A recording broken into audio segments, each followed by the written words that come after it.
मित्रों नमस्कार। जी mind take के प्लेटफॉर्म पर आप सभी का स्वागत है। मार्च 2023 की ट्रिपल सी की परीक्षा की डेट डिक्लेयर हो गई है और इसी एग्ज़ामिनेशन को ध्यान में रखते हुए आज कुछ महत्वपूर्ण प्रश्नों का करने वाले हैं अभ्यास। तो शुरू करते हैं आज का पहला क्वेश्चन। तो पहला क्वेश्चन ये है कि विच of the following identifies a specific web page and it's computers on the web. यानी आपको ये बताना है कि जो आपका वेब पेज होता है, ये जो उसका जो एड्रेस होता है उसको किस नाम से जाना जाता है। इसको लिखा जाएगा, इसको पहला ऑप्शन है वेबसाइट एड्रेस बोलेंगे या वेबसाइट बोलेंगे, डोमेन नेम कहेंगे या फिर यूआरएल कहेंगे। तो इसका जो करेक्ट आंसर हो जाएगा वो यूआरएल हो जाएगा। देखिए, जब आप किसी भी वेबसाइट में किसी वेब पेज को ओपन करते हैं ना, तो उस वेब पेज का अपना एक यूनिक आइडेंटिफिकेशन होती है। तो उसको यूनिक आइडेंटिटी प्रदान करने के लिए उसका अपना एक पूरा कम्प्लीटली एड्रेस होता है जो शुरू होता है HTTP करते हुए, ऐसे HTTP, और फिर उसके बाद यहाँ पे उसका डोमेन नेम लिखा जाएगा .gmind.suppose that, और यहाँ पे मान लीजिए कि हमने कोई result.html पेज बना दिया। तो ये जो पूरा एड्रेस होता है इसको कहा जाता है completely URL, uniform resource locator. चलते हैं अगले क्वेश्चन की तरफ।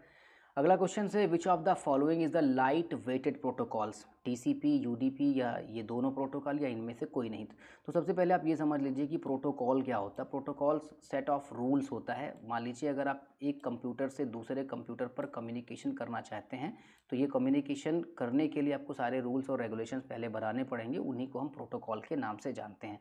तो इंटरनेट के अंतर्गत आपका जो प्रमुख प्रोटोकॉल होता है वो TCP होता है, और इसके साथ ये अकेले काम नहीं करता बल्कि इसमें IP भी लगता है। तो इसलिए दोनों को साथ मिला के पढ़ते हैं, TCP, ट्रांसमिशंस कंट्रोल प्रोटोकॉल, और IP। लेकिन सवाल ये है कि इसमें लाइट वेट का प्रोटोकॉल कौन होता है। तो देखिए, TCP और UDP में से ये जो UDP वाला प्रोटोकॉल है इसको बोलते हैं लाइट वेटेड प्रोटोकॉल्स। इसका पूरा नाम होता है user datagram protocol. User datagram protocols के नाम से इसको जाना जाता है। ये लाइट वेट क्या होता है, ज़रा इसका मतलब समझिएगा। देखिए, अगर आप TCP के साथ कोई डेटा को भेजेंगे ना, तो अगर ये कंप्यूटर से डेटा इसके पास जाएगा तो ये वाला कंप्यूटर इसको वापस एक्नॉलेजमेंट देता है कि हाँ आपका डेटा मुझे मिल रहा है। ये कनेक्शन ओरिएंटेड होता है। तो ये कनेक्शन ओरिएंटेड होता है, साथ साथ डेटा भेजने के बाद रिसीवर इसको एक्नॉलेजमेंट देता है, इसमें बड़ा टाइम लग जाता है। इसकी वजह से ये होता है स्लो और ये होता है फास्ट। इससे आप तेज़ गति से डेटा को भेज पाएंगे। तो आप व्हाट्सएप पर जो वीडियो कॉलिंग्स आप देखते हो या किसी भी इंस्टेंट मैसेजिंग के थ्रू अगर आप वीडियो कॉलिंग करते हो तो उस पर जो आपकी पैकेट्स चलती हैं वो UDP प्रोटोकॉल्स को फॉलो करते हुए चलती हैं। तो इसको याद रखिएगा, UDP। अगले क्वेश्चन की तरफ चलते हैं। सवाल ये है कि internet access by transmitting digital data over the wire of a local telephone network is provided by. तो ये हो जाएगा। इसमें देखिए, ये पूछा जा रहा है इंटरनेट का कनेक्शन किसके थ्रू जो है आपको डिजिटल डेटा के थ्रू डेटा प्राप्त हो पाएगा। तो ये सारे के सारे यहाँ पे कनेक्शंस के नाम लिखे गए। तो इसमें जो सही आंसर है वो हो जाएगा digital subscriber line. Digital subscriber line. Internet को एक्सेस करने के लिए कई सारी विधियाँ हैं, जिसमें आपके पास डिजिटल सब्सक्राइबर लाइन है, या फाइबर ऑप्टिक्स के मदद से भी आप इंटरनेट को एक्सेस कर पाएंगे। तो ये इसमें से एक मेथड हो जाएगा डिजिटल सब्सक्राइबर लाइन। अगले क्वेश्चन की तरफ चलते हैं। FTP किस प्रकार का आर्किटेक्चर है। तो FTP आपका जो आर्किटेक्चर है वो आर्किटेक्चर है, इसमें ऑप्शंस है client server, peer to peer, data centric या सर्विस ओरिएंटेड। तो FTP का पहले पूरा नाम जान लीजिएगा। फाइल होता फाइल ट्रांसफ़र प्रोटोकॉल्स। तो ये बेसिकली एक क्लाइंट सर्वर आर्किटेक्चर पर बेस्ड प्रोटोकॉल होता है। अगला सवाल है which of the following describe the e commerce. E commerce का मतलब इलेक्ट्रॉनिक कॉमर्स। तो ये कह रहा है कि इसमें से कौन सा ई कॉमर्स को डिस्क्राइब करता है। तो doing business electronically, doing business, sales of a goods, या ऑल ऑफ द एबव। देखिए, ई कॉमर्स का सीधा सा मतलब होता है यह एक ऐसा प्लेटफॉर्म है जिसमें आप वस्तुओं और सेवाओं को खरीद अथवा बेच सकते हैं डिजिटल प्लेटफॉर्म के माध्यम से। तो आप बिजनेस भी कर सकते हैं या किसी वस्तु को बेच सकते हैं। तो इस प्रकार से इस पूरे ऑप्शंस को पढ़ने पर आप ये वाला विकल्प टिक करिएगा, ऑल ऑफ द एबव, यानी ये सारी चीज़ें ई कॉमर्स के माध्यम से की जा सकती हैं। अगले क्वेश्चन की तरफ बढ़ते हैं। Which of the following is the email protocol. तो ईमेल प्रोटोकॉल कौन सा है। POP3 है, SMTP है, MIME है, या फिर ऑल ऑफ द एबव है। तो ईमेल से रिगार्डिंग, ईमेल के रिगार्डिंग कौन कौन से प्रोटोकॉल हैं। तो इसमें से जितने भी प्रोटोकॉल लिखे गए सारे के सारे ईमेल से बिलोंग करते हैं। पहला जो प्रोटोकॉल है वो इसको देखिएगा SMTP, इसका पूरा नाम है सिंपल मेल ट्रांसफ़र प्रोटोकॉल। ये ईमेल में प्रोटोकॉल्स, ये ईमेल में क्या करता है, मैसेज को भेजने का काम करता है। तो ये सेंड करने वाला प्रोटोकॉल है, सेंडिंग ईमेल प्रोटोकॉल्स है। और ये वाला जो POP3 है इसका पूरा नाम है पोस्ट ऑफिस प्रोटोकॉल वर्जन 3, इसका काम होता है मेल को रिसीव करना। और ये जो प्रोटोकॉल है मिमी, मल्टीपर्पज़ इंटरनेट मेल एक्सटेंशन इसका पूरा नाम होता है। ये ईमेल में वे कंटेंट जो कैरेक्टर नहीं होते हैं, मतलब ग्राफिक्स होते हैं, फ़ोटो होती हैं, जब आप इनको फ़ोटो या कोई ऑडियो या कोई वीडियो आप भेजते हो, ये जो नॉन कैरेक्टर्स वाले आपके डेटा होते हैं ना, इनको भेजने के लिए इस वाले प्रोटोकॉल का उपयोग किया जाता है। मल्टीपर्पज़ इंटरनेट मेल एक्सटेंशन के नाम से इसको हम जानते हैं। चलते अगले क्वेश्चन की तरफ। The correct full form of a UPI। इस क्वेश्चन में पूछा जा रहा है कि UPI का पूरा नाम क्या है। तो यूनिफाइड पेमेंट इंटरफेस है, इंटरमीडिएट पेमेंट इंटरफेस है, या यूनिफाइड पे इंटरफेस है, या यूनिफाइड पीपल्स इंटरफेस है। तो इसका जो करेक्ट आंसर है वो होगा यूनिफाइड पेमेंट इंटरफेस। तो इसके माध्यम से आप पर डे 1 लाख रुपए भेज सकते हो। यह सर्विस सन 2016 में शुरू की गई थी।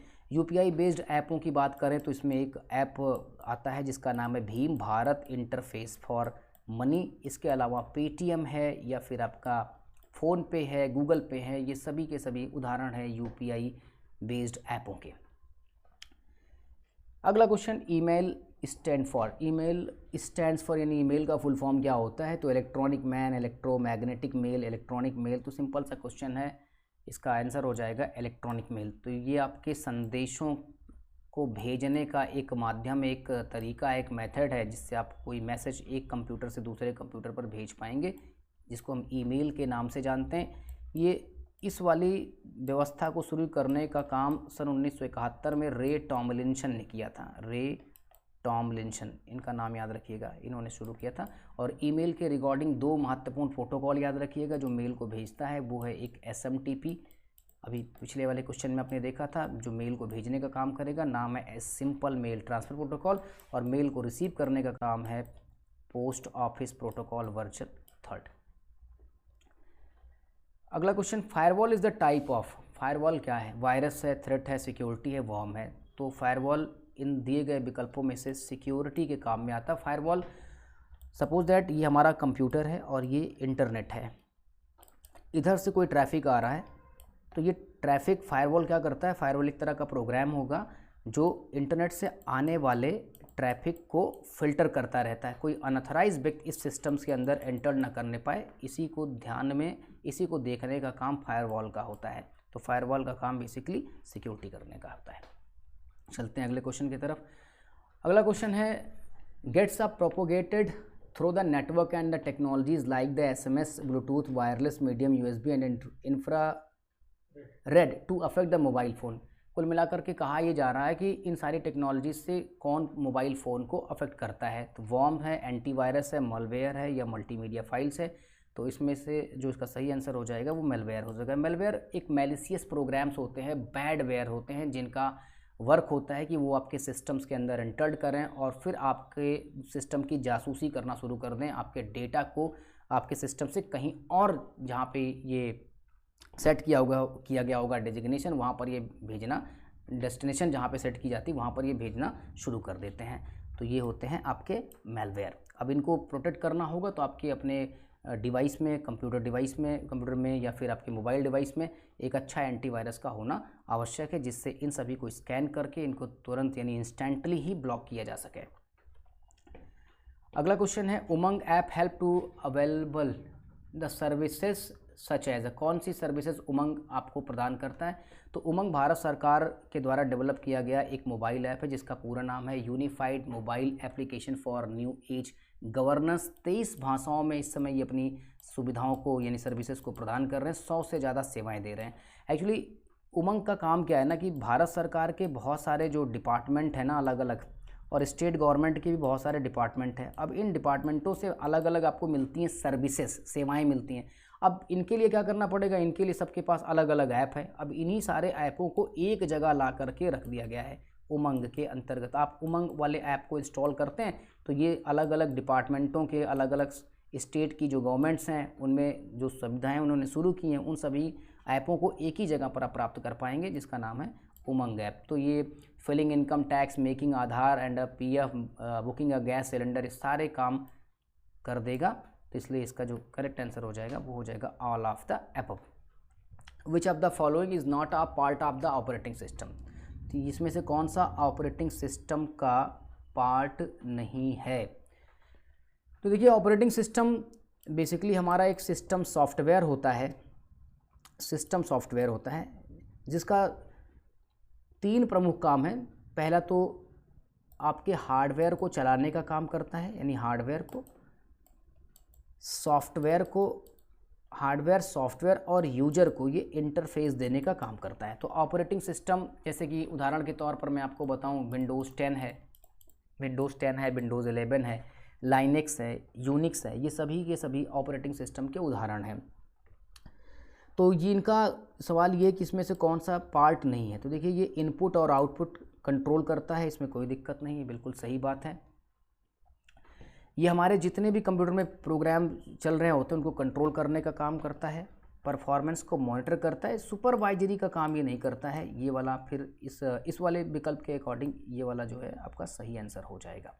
इसके अलावा मैं आपको और बता देता हूँ, हमारे प्रोसेसर को हैंडल करने का काम करता है, यानी प्रोसेसर मैनेजमेंट का काम करेगा, मेमोरी के प्रबंधन का काम करेगा, इनपुट आउटपुट डिवाइसेस के मध्य कोऑर्डिनेशंस को इस्टेब्लिश करने का काम करेगा, सिक्योरिटी प्रदान करने का काम आपका ऑपरेटिंग सिस्टम करता है। चलते हैं अगले क्वेश्चन की तरफ। इसमें यह पूछा जा रहा है, how many scroll bar will appear when zooming is the document to 300%। देखिए अगर आप अपने डॉक्यूमेंट को, सपोज दैट कि ये मैं आपको दिखा देता हूँ, मैंने लिब्रे ऑफिस कैल्क ओपन कर लिया है। अब आप इसको क्या करते हैं कि 300% का जूम कर देते हैं।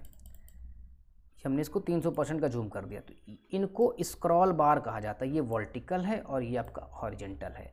तो आपको समझ में आ गया होगा कि जब आप जूम परसेंटेज को बढ़ा देते हो तो आपके पास 2 स्क्रॉल बार नज़र आएंगे, एक तो वर्टिकली और दूसरा कौन सा, दूसरा दिखाई पड़ेगा हॉरिजेंटल। तो इसका सही आंसर हो जाएगा 2। अगला क्वेश्चन है, क्लाउड इन क्लाउड कंप्यूटिंग मीन्स, मतलब क्लाउड कंप्यूटिंग में क्लाउड का क्या अर्थ होता है। तो देखिए क्लाउड का अर्थ होता है इंटरनेट से। आपने गूगल ड्राइव का नाम सुना होगा।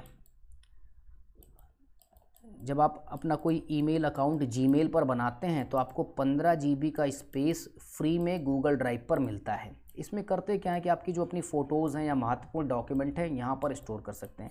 जब आप गूगल ड्राइव पर इसको स्टोर कर देते हो तो आपकी फ़ाइल आपके कंप्यूटर में नहीं होती है, बल्कि ये गूगल ड्राइव पर स्टोर कर दी जाती है। तो ये जो गूगल ड्राइव है वो बेसिकली उदाहरण है क्लाउड कंप्यूटिंग का। तो आप अपना मतलब आप कहीं पर भी चले जाओ, अगर आपका सिस्टम अपने घर पे छोड़ दिया आपने और कहीं आप बाहर चले गए तो अपनी ईमेल अकाउंट को लॉगिन करके गूगल ड्राइव पर मौजूद डॉक्यूमेंटों को आप वापस एक्सेस कर सकते हैं। तो आपको बात ये समझ में आई होगी। चलते हैं अगले क्वेश्चन की तरफ। Question number 15, special effects used to introduce the slide in the presentations are called. देखिए जो आप अपनी प्रेजेंटेशंस में जो स्लाइडें होती हैं उन पर कोई इफ़ेक्ट लगाते हैं, स्लाइडों पर जो इफेक्ट लगाते हैं उन्हें क्या कहा जाता है। उन्हें इफेक्ट्स कहा जाता है या कस्टम एनिमेशंस कहा जाता है या ट्रांजिशंस कहा जाता है या प्रेजेंट एनिमेशंस कहा जाता है। तो देखिए इसका सही आंसर हो जाएगा ट्रांजिशंस कहा जाता है। इसको ध्यान से समझ लीजिएगा। सपोज दैट कि ये मेरी एक स्लाइड है और इस पर मैंने कोई कंटेंट कंप्यूटर लिखा। अगर मैं इस कंप्यूटर वाले टेक्स्ट को मूव कराता हूँ, इस पर कोई इफेक्ट लगाता हूँ जिससे ये एनिमेट करना शुरू हो जाती है, तो इसको कहा जाता है एनिमेशन। पर अगर आपके पास एक से अधिक स्लाइडें हो जाती हैं और आप स्लाइडों पर एनिमेशन या कोई इफेक्ट लगा देते हैं तो इसे कहा जाता है ट्रांजिशन। इसको बोलेंगे ट्रांजिशन। मैं आपको इसको करके दिखा भी देता हूँ जिससे आपको ये थोड़ा और अच्छे से कंफर्म हो जाएगा।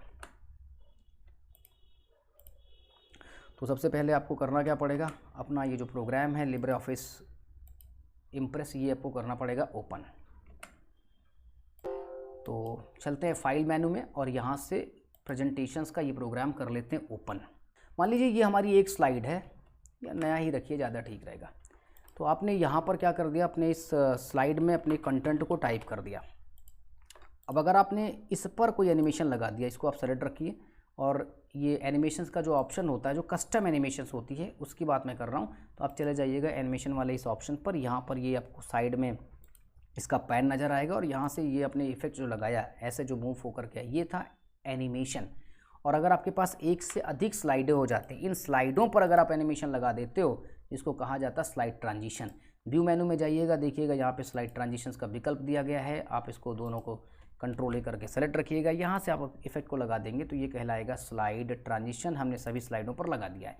तो कुल मिलाकर के स्लाइड पर मौजूद कंटेंटों के ऊपर कोई इफेक्ट लगाते हैं तो वह है एनिमेशन, और स्लाइडों के साथ अगर आप एनिमेशन लगाते हो तो इसे कहा जाता है स्लाइड ट्रांजिशन। तो आई होप आपको ये बात समझ में आई होगी। चलते हैं अगले क्वेश्चन की तरफ। Question number 16, which of the following is not the use of a signature in Libre office.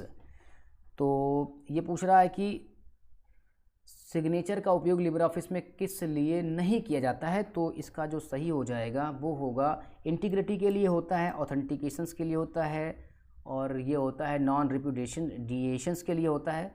इसके लिए नहीं होता, रीडेबिलिटी के लिए हम सिग्नेचर का उपयोग नहीं करते हैं। अगले क्वेश्चन की तरफ चलते हैं। Which of the following is an online payment mode. इसमें से कौन सा आपका ऑनलाइन पेमेंट मोड है। तो एक cash on delivery, cash before delivery, demand draft. तो इसमें से जो ऑनलाइन मोड है वो नेफ्ट हो जाएगा। NEFT national electronic fund transfer इसका पूरा नाम है। इसमें आप 1 रुपये से लेकर के अलग अलग बैंकों के द्वारा उनकी अलग अलग सीमाएं होती हैं, उनमें आप पैसा भेज सकते हो। ये सिस्टम जो है ना बैच वाइज काम करता है। बैच वाइज का मतलब होता है, मान लीजिए 8 बजे से ये आधे आधे घंटे के बैच में चलता है। मान लीजिए आपने 8:10 पर पेमेंट किया, तो और बैच इसका 8 से 8:30 के बीच का रहा है, तो ये आधे घंटे के अंदर, यानी 8 से 8:30 के बीच में आपका ये पैसे का सेटलमेंट हो जाता है नेफ्ट के अंतर्गत। अगला क्वेश्चन है, dot dot format can be saved in the Libre office writer. तो आप कौन से फॉर्मेट में, यानी लिब्रे ऑफिस राइटर पर कोई दस्तावेज बनाते हो तो उसे किस किस फॉर्मेट में आप सेव कर सकते हो। तो इसे आप सेव कर सकते हो .docx के फॉर्मेट में। देखिए ये वाला साउंड का फॉर्मेट होता है, और ये होता है आपका डॉक्यूमेंटेशंस का फॉर्मेट .doc। इसमें आप अपनी फाइल को सेव कर सकते हो। अगला क्वेश्चन है, range of a cell C2C7 include the cells. कितनी सेलों को ये इंक्लूड करेगा।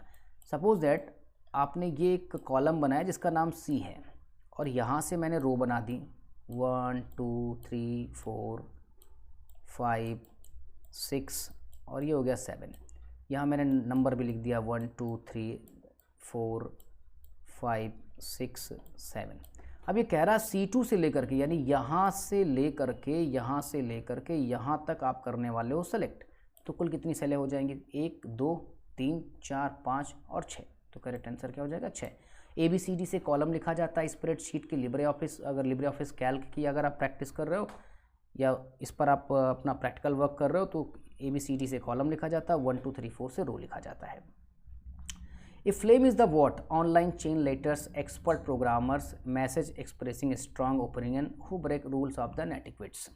देखिए फ्लेम क्या होता है, जब आप किसी ग्रुप डिस्कशन में होते हो और किसी मुद्दे पर बात करते हो तो फ्लेम ना फ्लेम का मतलब होता है कि आप किसी को असिस्ट भाषा में बात कर रहे हो। आप किसी असिस्ट का मतलब क्या हुआ कि आप ज़ोर ज़ोर से बोल रहे हो या फिर एग्रेशन दिखा रहे हो, गुस्सा दिखा रहे हो, किसी को ट्रोल कर रहे हो, तो उस सेंस में फ्लेम का उपयोग किया जाता है। तो इसमें इसका सही आंसर हो जाएगा who break rules of the netiquette. देखिए नेटिक्वेट क्या होता है, इसको बोलते हैं इंटरनेट शिष्टाचार। जब आप इंटरनेट पर किसी सर्विस लाइक ग्रुप डिस्कशंस के अंदर किसी से बात कर रहे हैं तो कुछ रूल्स रेगुलेशंस को फॉलो किया जाता है। जैसे कि हमें बात करना होता है तो जो कम्युनिटी गाइडलाइंस होती है उसको फॉलो करते हुए करना चाहिए होता है। अपशब्दों का उपयोग नहीं करना चाहिए होता है। इन तमाम चीज़ों को लेकर के इंटरनेट्स के शिष्टाचार के लिए रूल बनाए जाते हैं। तो उनमें से ये वाला क्वेश्चन हो जाएगा who break rule of the क्या नेटिक्वेट। अगला क्वेश्चन क्या, hardware address is the known as the. Hardware address किसे कहते हैं, मैक एड्रेस को, IP एड्रेस को, नेटवर्क इंटरफेस एड्रेस को, या एड्रेस रेजुलेशंस प्रोटोकॉल्स को। तो इसका सही आंसर हो जाएगा मैक एड्रेस को। मीडिया एक्सेस कंट्रोल को हार्डवेयर एड्रेस भी कहते हैं। देखिए आप कोई भी लैपटॉप यूज कर रहे होंगे तो लैपटॉप से कम्युनिकेशन यानी इंटरनेट से जुड़ने के लिए आपके पास कई माध्यम होते हैं। जैसे आप वाईफाई से जुड़ सकते हो, या फिर आप लैन केबल यानी कि इसके मदद से जुड़ सकते हो, केबल के थ्रू आप कनेक्शन बना सकते हो, या ब्लूटूथ के थ्रू कर सकते हो। तो इन सभी के लिए कंप्यूटर में एक मैक एड्रेस होता है जिसको कहते हैं मीडिया एक्सेस कंट्रोल।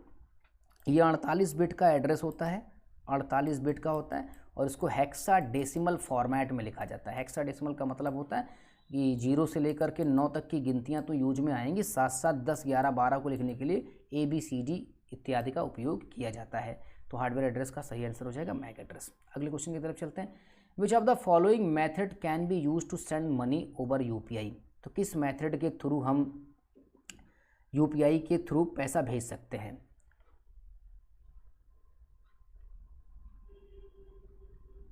तो आप भेज सकते हो पैसा भेजने के लिए मोबाइल नंबर के थ्रू भेज सकते हो, या फिर VPA के थ्रू सकते हो, बैंक अकाउंट नंबर से भेज सकते हो, या आधार नंबर से। तो देखिए, अगर आप UPI यूज कर रहे हो तो आप पैसा भेजने के लिए वर्चुअल पेमेंट एड्रेस का उपयोग कर सकते हैं। वर्चुअल पेमेंट एड्रेस एक तरह से आपका ये पेमेंट एड्रेस होता है, जिसमें सबसे पहले यूजर का नाम लिखा होता है। इसका मैं आपको सामान्य फॉर्मेट बता देता हूँ। जनरल फॉर्मेट क्या होता है, यूजर नेम होता है, @ लिखा जाता है, और यहाँ पे आपके बैंक का नाम होता है, बैंक का नाम दिया गया होता है।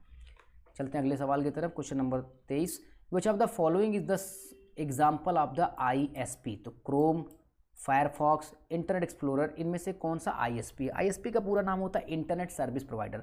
अगर आप अपना मोबाइल फ़ोन यूज करते होगे तो उसमें सिम लगाया होगा, सिम किसी कंपनी का लगाया होगा, सपोज दैट कि अपने BSNL का, जियो का या एयरटेल का लगाया होगा, तो इन्हीं के थ्रू आपको इंटरनेट भी मिलता होगा। तो ये वे कंपनियां जिनके थ्रू हम इंटरनेट को एक्सेस कर पाते हैं उन्हें हम ISP के नाम से जानते हैं। ISP का मतलब इंटरनेट सर्विस प्रोवाइडर। तो इसमें तो ये सारे के सारे ब्राउज़र हैं। एक एग्जाम्पल आपको दिख रहा होगा एयरटेल, एक नाम दिखाई पड़ रहा होगा एयरटेल, तो ये एयरटेल आपका बेसिकली ISP का उदाहरण हो जाएगा। विच of the following is the search engine. इनमें से कौन सा एक सर्च इंजन है। तो Google Chrome, internet explorer, Google या मोजिला फायरफॉक्स। देखिए, ये AB और ये जो D वाले ऑप्शंस हैं ये बेसिकली आपके वेब ब्राउज़र हैं, वेब ब्राउज़र हैं। गूगल आपका क्या है, एक सर्च इंजन है। अगले क्वेश्चन की तरफ चलते हैं। Which of the following is not an example of the social site. इनमें से कौन सी सोशल साइट का उदाहरण नहीं है, कौन सी सोशल साइट का उदाहरण नहीं है। देखिए, सोशल साइट्स वे होती हैं जिनमें आप अपने फ्रेंड्स से, रिलेटिव के साथ कनेक्टेड होते हैं, अपनी फ़ोटोज़ और वीडियोज़ को एक दूसरे के साथ शेयर करने का काम करते हैं। तो ट्विटर एक micro blogging social networking platform है। इस पर आप संक्षिप्त में मैसेज और शॉर्ट वीडियोस को एक दूसरे के साथ शेयर कर सकते हो। तो ये तो सोशल साइट का उदाहरण ही है। इंस्टाग्राम भी आपका सोशल साइट का उदाहरण है। लिंक्डइन के थ्रू भी आप अपने कलीग्स के साथ कनेक्टेड रहते हो, जुड़े रहते हो। तो ये अमेजन जो है ना, वो ई-कॉमर्स का प्लेटफॉर्म है। ई-कॉमर्स, यहाँ फ़ोटो शेयरिंग का काम नहीं करते हैं, यहाँ पे अपनी पिक्चर नहीं शेयर करते हैं। यहाँ से हम सामानों को यानी किसी वस्तु को या सेवाओं को खरीदते या फिर बेचने का काम करते हैं अमेजन के माध्यम से। तो ये आपका हो जाएगा ई-कॉमर्स प्लेटफॉर्म। तो इसका जो करेक्ट आंसर हो जाएगा वो हो जाएगा अमेजॉन। चलते हैं अगले क्वेश्चन की तरफ।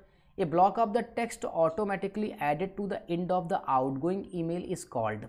इनक्रिप्शंस, डिक्रिप्शंस, ड्राफ्ट या सिग्नेचर कहेंगे। देखिए, जब आप कभी ईमेल भेजते हो तो आपने कोई ईमेल कंपोज किया, ईमेल आपने उसमें लिख दिया, तो ऑटोमेटिकली आपके ऑफिस का जो एड्रेस है या आपका जो पूरा नाम है या आपने कोई कोड्स यहाँ पे अगर असाइन करके रखा होगा तो वो ऑटोमेटिकली आपके ईमेल के साथ लग करके चला जाता है, जिसे हम सिग्नेचर कहते हैं। सिग्नेचर ये ऑप्शनल होता है, कंपलसरी नहीं होता है। इसके लिए आपको अपने ईमेल सर्विस में जो सेटिंग्स होती है ना, वहाँ जा कर के इसको इनेबल करना पड़ेगा और ये कोड्स वगैरह लिखना पड़ेगा, तब ये लग करके जाएगा। चलते हैं अगले क्वेश्चन की तरफ। जिस question number 27, which of the following action you can not assign to an action button और अ स्लाइड ऑब्जेक्ट। आप स्लाइड ऑब्जेक्ट पर कौन सा बटन नहीं असाइन कर सकते। देखिए, माइक्रो कर सकते हैं, हाइपरलिंक कर सकते हैं, प्ले अ साउंड कर सकते हैं, नहीं कर सकते तो वो है डिलीट प्रेजेंटेशंस। अगला question, version 6 of IP address has how many bits. यानी IP एड्रेस कितने बिट्स का होता है। तो देखिए, IP प्रोटोकॉल के अंदर, इंटरनेट प्रोटोकॉल के अंदर दो तरह के आपको एड्रेस मिलते हैं। एक होता है IP वर्जन 4 का एड्रेस और एक होता है IP वर्जन 6। यानी दो प्रोटोकॉल ऐसे समझिए, IP के दो protocol, IP version 4, IP version 6। तो ये होता है, इससे जो एड्रेस होता है ये 32 बिट का होता है और IP वर्जन 6 का जो एड्रेस होता है वो 128 बिट का एड्रेस होता है। ये डेसिमल नंबर में लिखा जाता है, ये डेसिमल प्लस हेक्साडेसिमल दोनों, यानी हेक्साडेसिमल नंबर के अंदर इसको रिप्रेजेंट किया जाता है।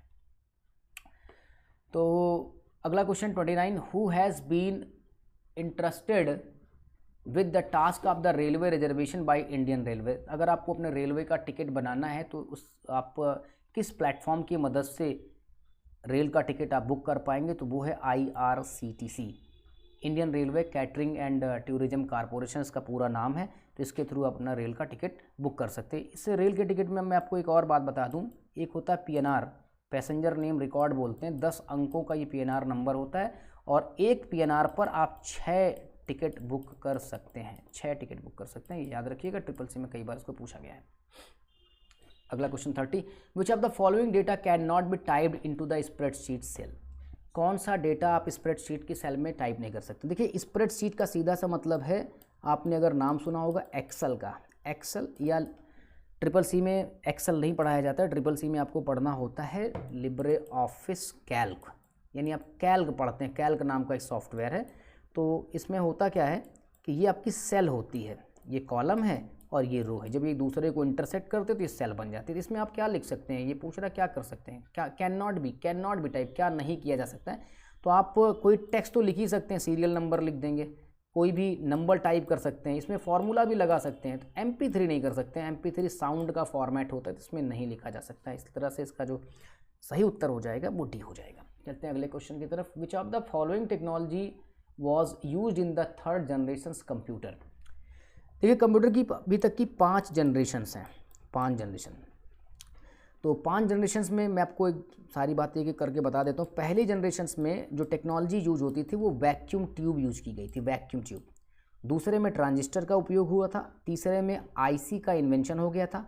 चौथे में माइक्रो प्रोसेसर का उपयोग हुआ था। और 5वें में very large scale integration technique का उपयोग करना शुरू किया गया था। तो यहाँ पूछ रहा कि तीसरी जनरेशन में कौन सा यूज हुआ था, तो उसका सही आंसर हो जाएगा इंटीग्रेटेड सर्किट। इसको 1949 में जैक किल्वे ने डिज़ाइन किया था। जैक किल्बी का नाम याद रखिएगा, बहुत इंपॉर्टेंट क्वेश्चन है। Question number 32, spreadsheet is not used for, यानी कहने का मतलब स्प्रेडशीट का उपयोग किसके लिए नहीं किया जाता है। जब भी स्प्रेडशीट टर्म आएगा ना, तो आप इसको समझिएगा एक्सेल से। स्प्रेडशीट एक जनरल नाम है, आप इसको समझिएगा कैल्क से, कैल्क इसकी बात हो रही है। तो ये क्या नहीं कर सकता, इसको लेकर के सवाल है। तो स्प्रेडशीट का उपयोग मैनेजिंग, फाइनेंशियल और अकाउंटिंग के लिए किया ही जाता है। डेटा को एनालिसिस भी करते हैं, डेटा का रिपोर्ट भी बना सकते हैं। नहीं बनाया जा सकता है तो वो है प्रेजेंटेशन बनाने के लिए आप पावर पॉइंट का उपयोग करेंगे, या फिर अगर आप लिब्रे ऑफिस पढ़ रहे हैं तो उसके अंदर आपको इम्प्रेस नाम के सॉफ्टवेयर का उपयोग करना पड़ेगा। अगला क्वेश्चन है, ब्रॉडबैंड इज़ यूज्ड फॉर, यानी ब्रॉडबैंड का उपयोग किस लिए किया जाता है। देखिए ब्रॉडबैंड क्या है ना, ये इंटरनेट को एक्सेस करने का एक तरीका है। और तो ब्रॉडबैंड बेसिकली कोई कनेक्शन का टाइप नहीं होता है। इंटरनेट के कनेक्शंस के टाइप में आपके पास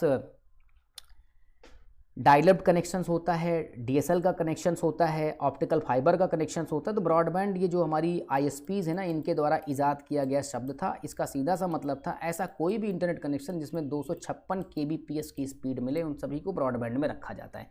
तो पूछ रहे ब्रॉडबैंड किस लिए यूज़ किया जाता है, ब्रॉडबैंड क्या एक्चुअल में यूज़ क्या करता है। तो वायरलेस डेटा ट्रांसफ़र नहीं, the actual internet connection that you modem router use to send and receive data. तो इसका जो सही आंसर है इसके लिए हो जाएगा ये वाला ऑप्शन सही हो जाएगा, बी वाला। 34 क्वेश्चंस में देखते हैं क्या लिखा है। An italic and a bold commands are found, यानी इटैलिक और बोल्ड कमांड्स कहाँ प्राप्त होता है, किस मेनू में मौजूद होता है, फॉर्मेट में, व्यू में, टूल्स में या इंसर्ट में। तो इसका सही आंसर हो जाएगा फॉर्मेट मेनू में होता है।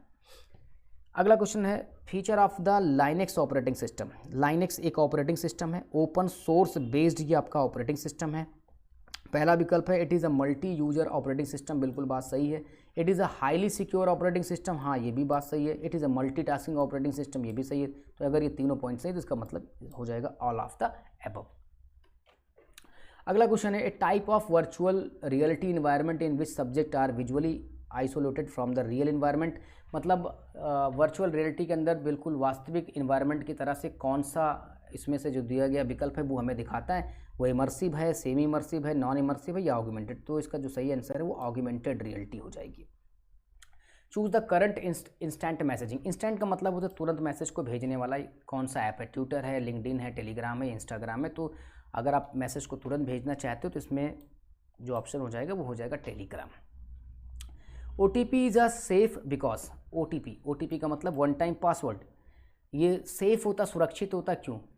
ऑप्शन है it is a different for every access, it can not be shared, it is easy to generate, none of that. देखिए ये इसलिए सेफ़ होता है क्योंकि जब भी आप कोई भी ट्रांजेक्शन करते हो तो हर बार जो आपका OTP आता है वो बदल बदल करके आता है, चेंज होकर के आता है। इस वजह से ये ज़्यादा सुरक्षित माना जाता है। OTP एक तरह का पासवर्ड ही होता है। पासवर्ड के नेचर में अगर हम देखेंगे तो ये डायनेमिक पासवर्ड होता है। चलते हैं अगले क्वेश्चन की तरफ। अगर आप किसी मेल को भेजते हैं, if send email is not in the sender send box nor in the inbox you receive then where it will be. देखिए, अगर आपने ईमेल भेज दिया किसी को, ये आपके सेंड बॉक्स में भी नहीं है, इनके इनबॉक्स में भी नहीं, तो ये मेल जो है ना आउट बॉक्स में रहता है, आउट बॉक्स में। क्योंकि मेल जब भी आप सेंड करोगे, मेल जब सेंड हो रहा होता है तो ये बेसिकली मौजूद रहता है कहाँ पर, आउट बॉक्स में। आज की वीडियो का आखिरी question, which of the following is are the cloud deployed model. इसमें से कौन सा क्लाउड डिप्लॉयमेंट मॉडल है? तो पब्लिक मॉडल, प्राइवेट क्लाउड या हाइब्रिड मॉडल या ऑल ऑफ द एबव। तो देखिए, जब आप क्लाउड कंप्यूटिंग की बात करते हैं, क्लाउड कंप्यूटिंग, तो इसमें 3 तरह का मॉडल होता है। पब्लिक क्लाउड, पब्लिक क्लाउड में कोई भी अपना अकाउंट बनाएगा और इसमें अपना डेटा स्टोर कर सकता है, रख सकता है। प्राइवेट वाले में कंपनी या फिर आपको परचेज़ करना पड़ेगा प्राइवेट क्लाउडिंग के लिए। और हाइब्रिड क्लाउडिंग दोनों से मिलकर के बना होता है। तो कुल मिलाकर के इसका जो सही आंसर हो जाएगा वो हो जाएगा ऑल ऑफ द एबव। तो बस आज के लिए इतना ही रखते हैं। वीडियो अगर आपको अच्छा लगा होगा तो चैनल को सब्सक्राइब कर दीजिएगा, वीडियो को लाइक कर दीजिएगा और लोगों में शेयर भी कर दीजिएगा। Thank you.